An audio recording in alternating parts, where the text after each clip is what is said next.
Hi, Tammy. Hope you're well. Hello, Sid. I'm very well, thank you. How are you doing? I'm fine. I hope you are recovering. I know you told me about the rabies. Just okay. Yeah, I'm recovering well, and the wounds are healing as well. So I'm grateful for that. How's things on your side? How's the weather treating you in Durban? Today it's beautiful sunny day, and I was thinking if you were in Durban, you'd have to prepare for the humid side of it. But it's not too bad. Although I only go out because most of my work is online, so in that way I'm kind Uh, of blessed to not get so much of the heat. okay, nice. So as usual, it's always a pleasure to have you on, especially on today's topic, the power of saying no. So let's Mm-hmm. get now. Why do so many people struggle to say no, even when they feel overwhelmed or uncomfortable? Okay, this is a lovely topic because it resonates deep with me. I've always been a people pleaser, and saying no was one of the most difficult things for me to do. So, where it comes from is people struggle because they identify too much with others, and they want other people's reactions, opinions, and they're not basically comfortable in their own skin. They always wanted to do I look good in this? Does this color look good on me? And they believe this. They need to be liked. They believe that I'm responsible to how others feel. If I say no, something about me will be rejected. It's that fear of the biggest thing, fear of being rejected, and Hmm. at the root it's a loss of connection with their own stability and a sense of wholeness, I would say. And but when somebody is grounded in who they are, saying no becomes absolutely simple because they act from clarity and not from fear. And I think that is a huge thing where people need to decipher.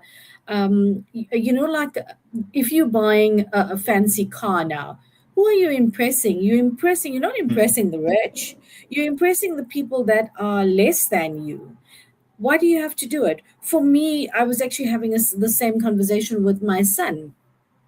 Whether you wear a Casio or whether you use a Hublot, it still tells you the time. You don't need Hmm. to buy these fancy things to impress other people. And so often, people do these things just to be accepted, just to be given a space in society. And sometimes you need to push back. You need to be comfortable in your own skin. And this is where you decipher, who am I? Am I the title? Am I the label? Or am I true to my core? And that's where you say no to certain things. But do you think it comes down to insecurities, to why people do what they do to get acceptance and all that? Yes, remember, it's deep set insecurities. I know a Hmm. lot of people that I mentor, especially females. It's, you've got a partner. It's, she'll probably tell you, how do I look? And they want Hmm. that sense of acceptance. Say, oh, wow, honey, you look amazing. Hmm. Some women thrive on this. Whereas you get the other side as well, whether you get the independent woman and, what you say is just a little cherry on the top. It's not like Hmm. going to make my decision to change my life in any way. So certain people, it's deep set, it's emotional, it comes from past. From childhood, I wouldn't say trauma really. It comes from childhood conditioning, I would say. So I've counseled somebody a few months back who was dealing with obesity. And as she was growing up, from the time I think she was about 6 years old, she was always a chubby person, a chubby child.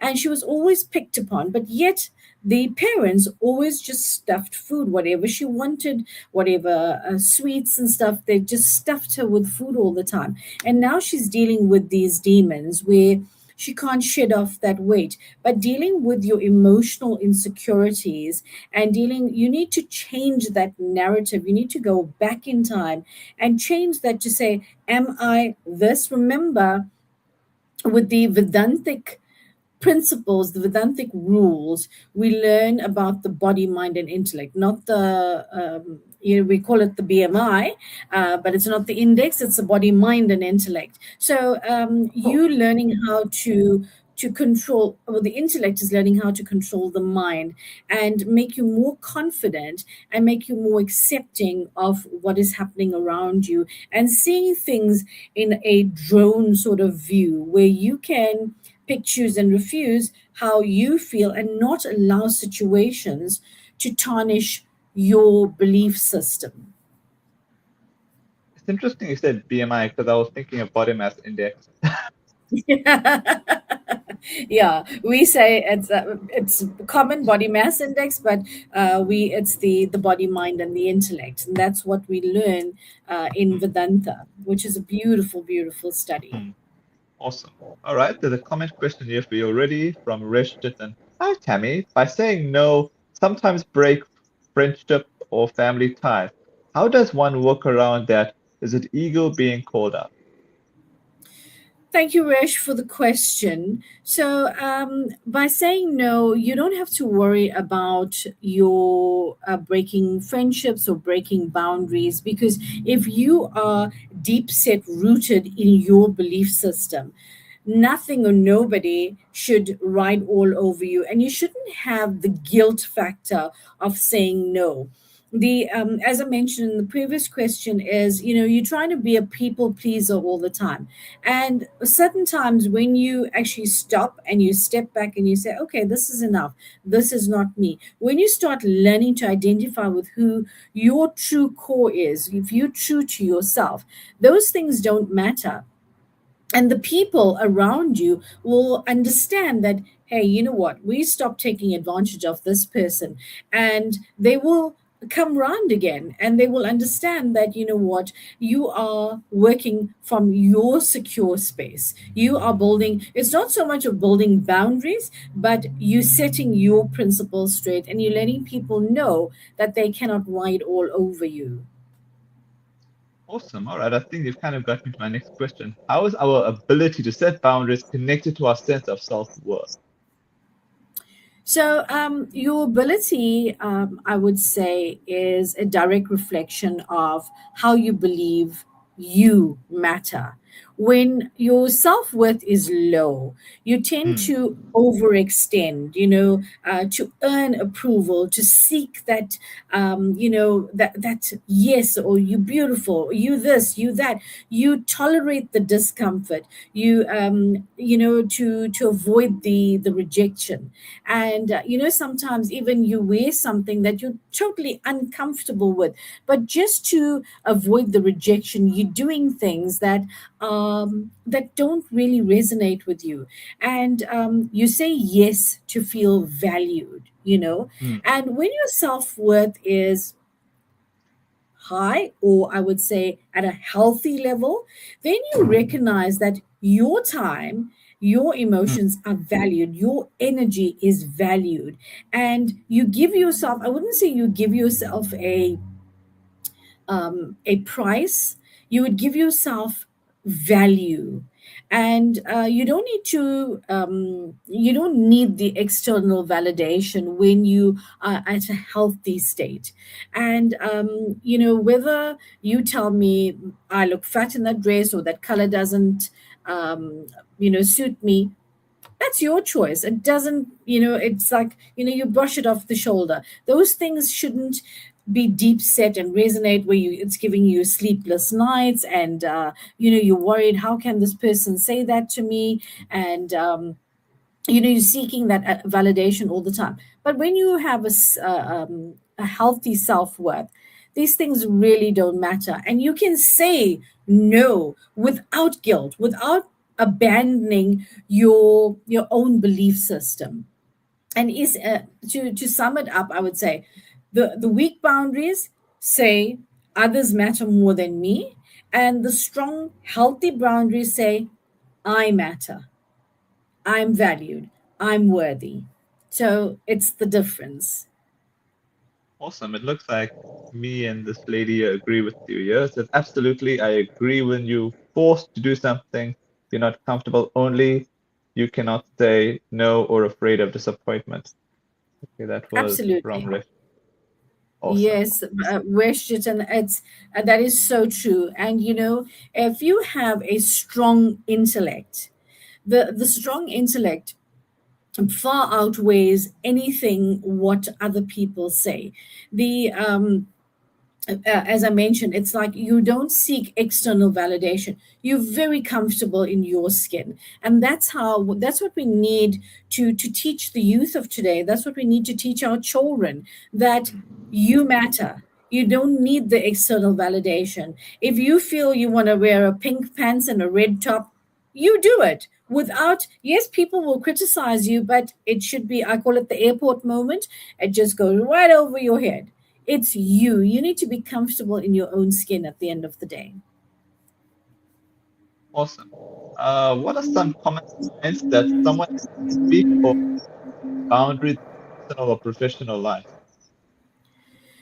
So, the common signs of, I would say, weak or unhealthy boundaries show up both in behavior and how somebody feels internally. So, one is definitely difficulty to say no. You Hmm. agree to things that don't resonate with you, that you don't really want to do. But as I said, people pleaser, and then you Yeah. feel drained, you feel resentful, and you're doing this thing with, or you're doing a task, even in the work environment, you're doing a task, and it's like, oh, bummer, I've got to do this.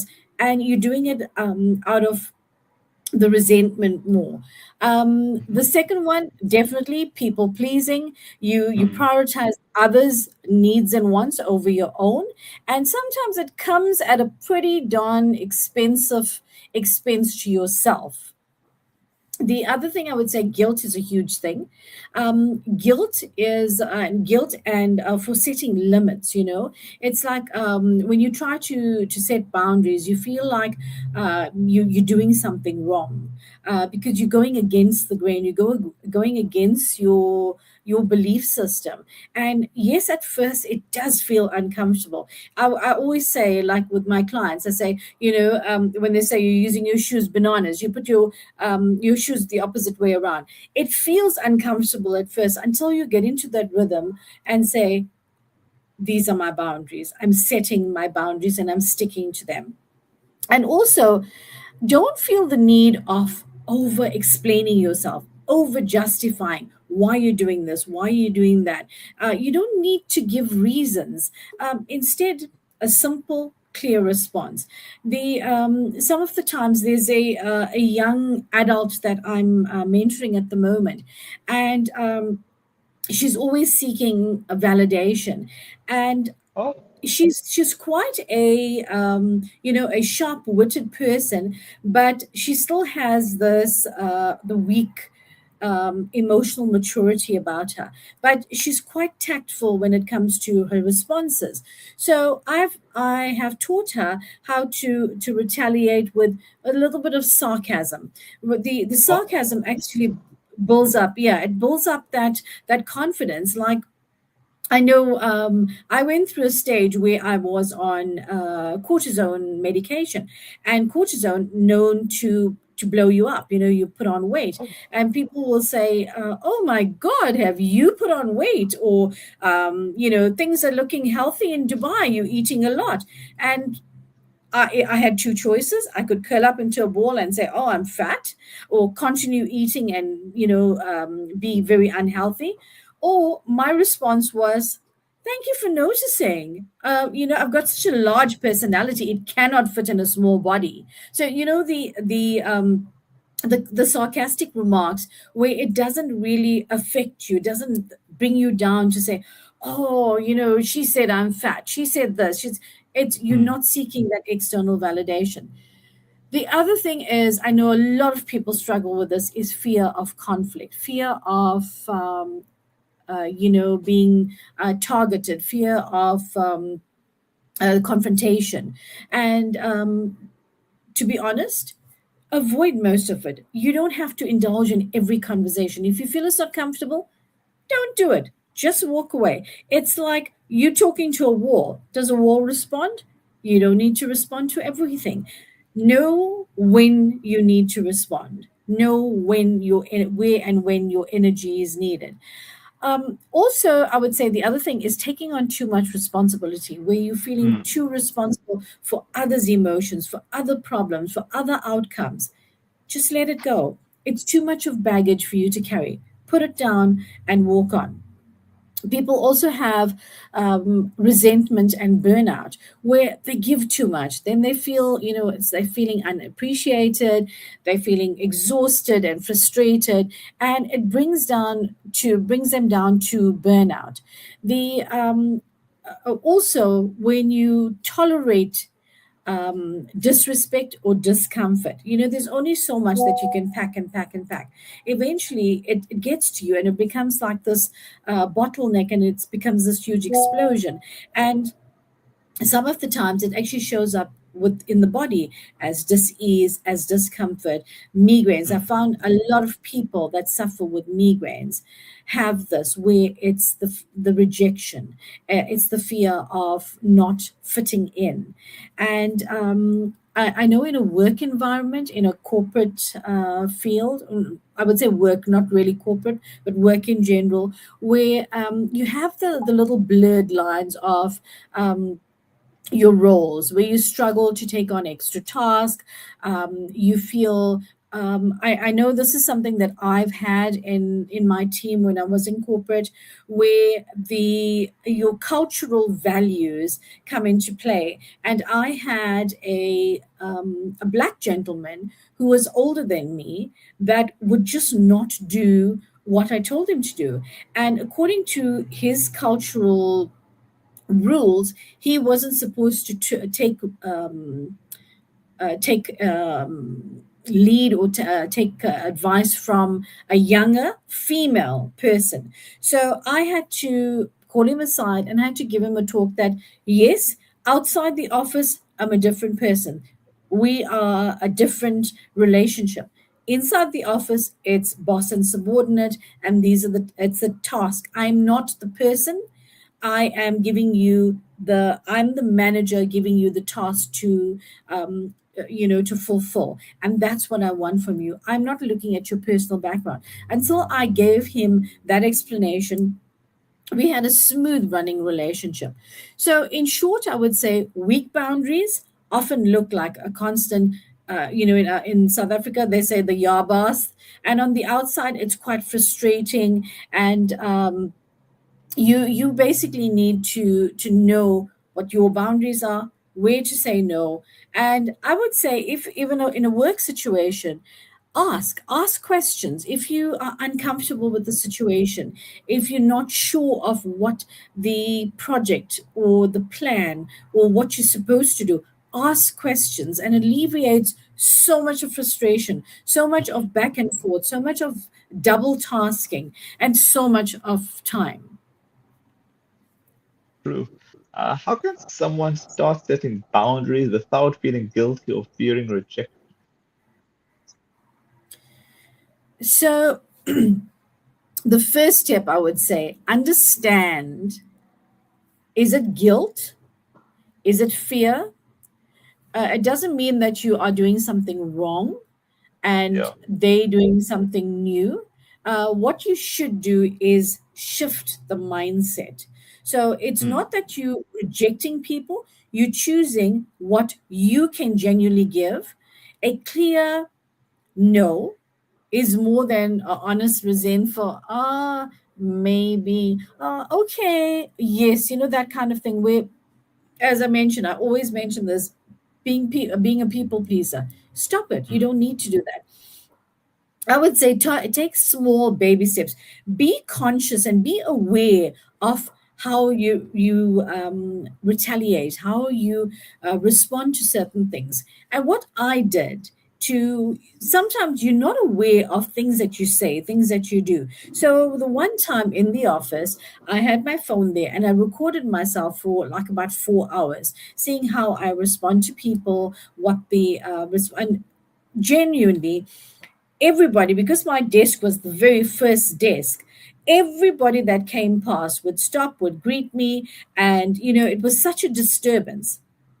So I learned to work around that, and to basically tell people, hang on, I'm busy in a meeting. I actually I got a sign and I put it up on my desk to say, because all the offices are now with the open plan set up. So have something there, have a flag on your desk. When the flag is up, people know not to disturb you. Set your boundaries, start small, practice daily, and that you'll see the shift in you. And also, use simple language. Don't have long ended explanations and Mm. people can't commit to something right now. No is enough. A simple no. And the old saying is no is a full sentence. That is it. That's where it starts, that's where it stops. Expect discomfort as well. When you say no, sometimes it's like, oh, did I hurt that man's feelings? Or did I hurt that person's feelings? I wonder how, go back. Don't have the guilt and fear. People need to respect your boundaries. At first, the fear is normal. And then Yeah, it just becomes, naturally. something, oh, yeah, whatever. And also, I would say another thing is detach from other people's reactions. So if people are giving you that sad, oh, you don't have time for me, and there people may give you that surprised pushback, especially if they're used to you always saying yes.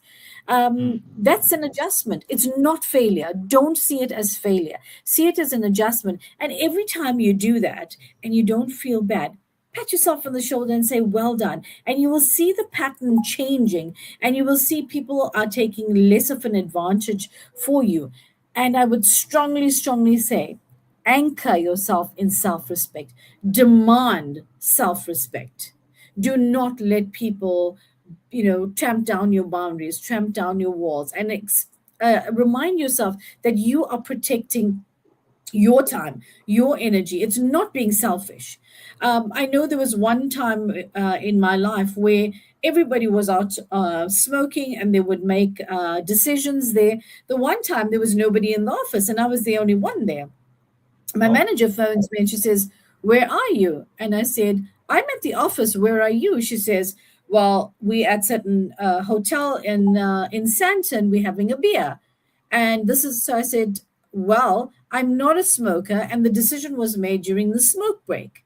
And so since then, they changed it. Not everybody was allowed to go for smoke break at the same time, and every decision was communicated. We had like it wasn't a group WhatsApp.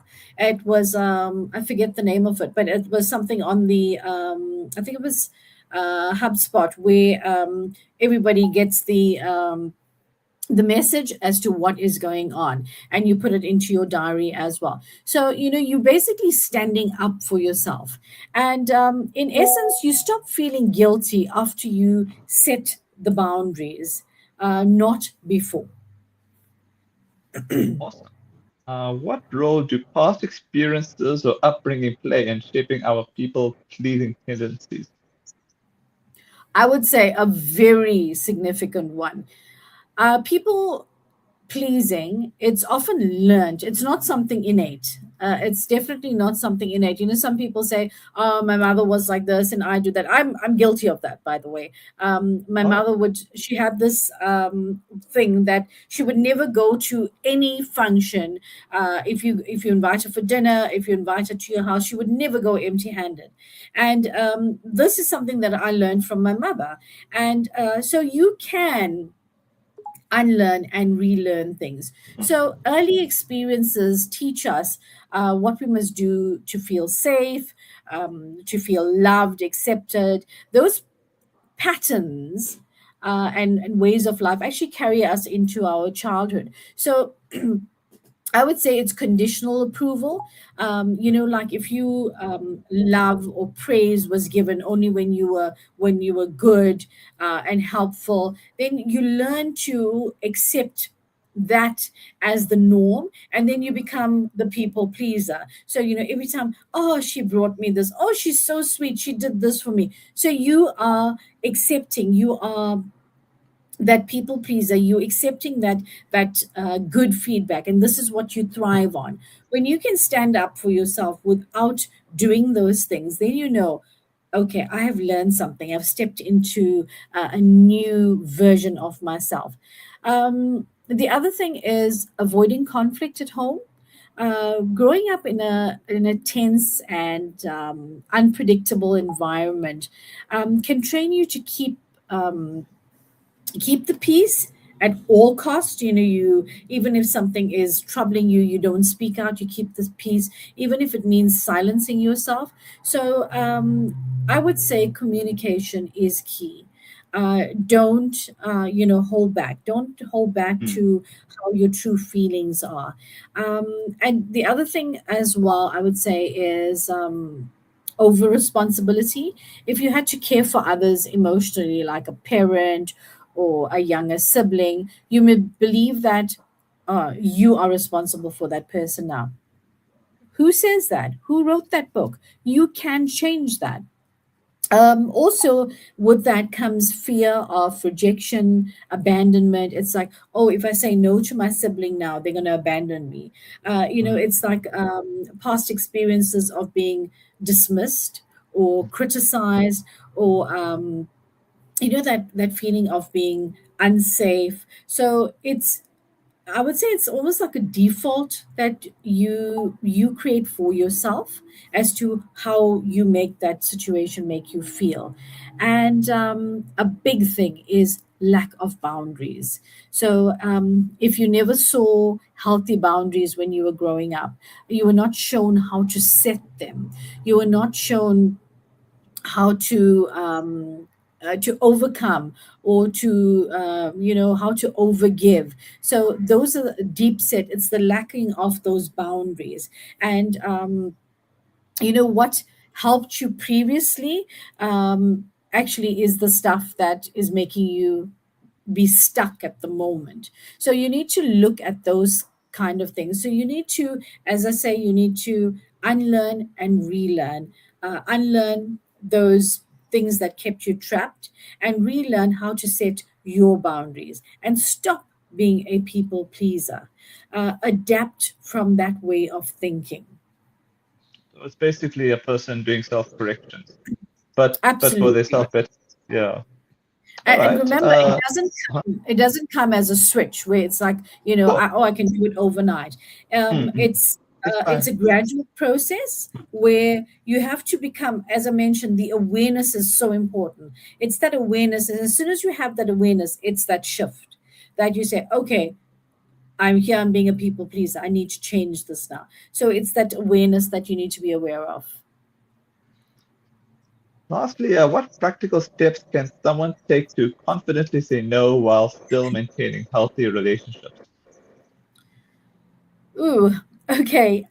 So saying no confidently and Mm. keeping the relationship healthy is about clarity, the tone, the consistency, and it's not being rude or harsh. You basically be clear and direct. As I mentioned, no is a full sentence. So avoid vague answers like, I can't take this on right now. Just say no. Yeah. A respectful, simple response always, always works best. I found a lot of people try to elaborate as to why they do things, why they don't want to do things. This long explanation. Keep it short. This the KISS principle. It's keep it simple. That's Mm. what you do.